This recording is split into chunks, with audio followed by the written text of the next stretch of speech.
sebangsa dan setanah air. Sudah tak asing lagi di telinga kita, Indonesia Emas 2045. Kita semua tahu, Indonesia tengah menapaki jalan menuju usia 100 tahun kemerdekaan.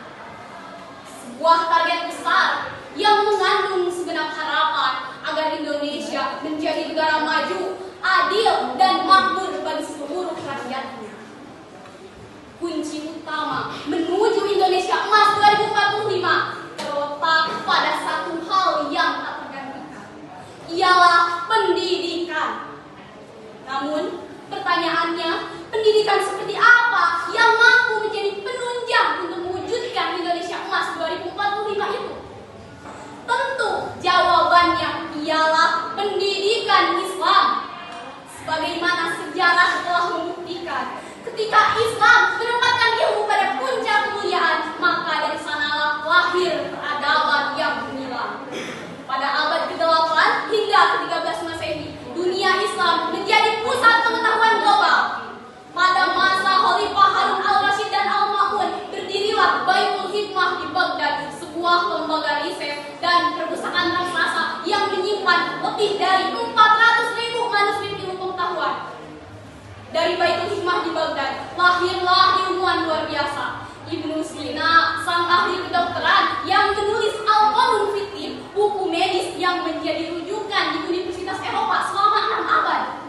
Al-Khwarizmi, sang bapak matematika modern yang memperkenalkan konsep aljabar dan algoritma.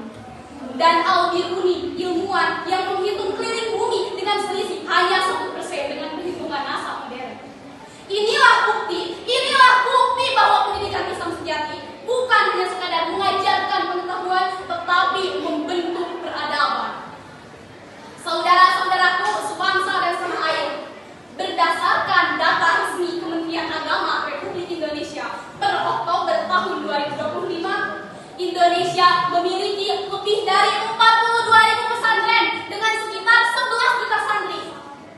Modal besar ini sesungguhnya telah ada pada tangan kita, namun kuantitas harus selalu diiringi dengan unggulnya kualitas.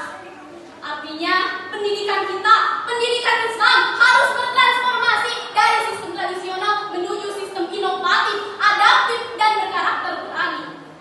Kini kita mulai melihat tanda-tanda kebangkitan itu. Banyak pesantren dan madrasah yang telah memadukan antara ilmu agama dengan teknologi modern. Misalnya, Pondok Pesantren Mahir Teknologi di Yogyakarta yang mengajarkan programming berbasis nilai agama, atau UIN Sunan Kalijaga dan UIN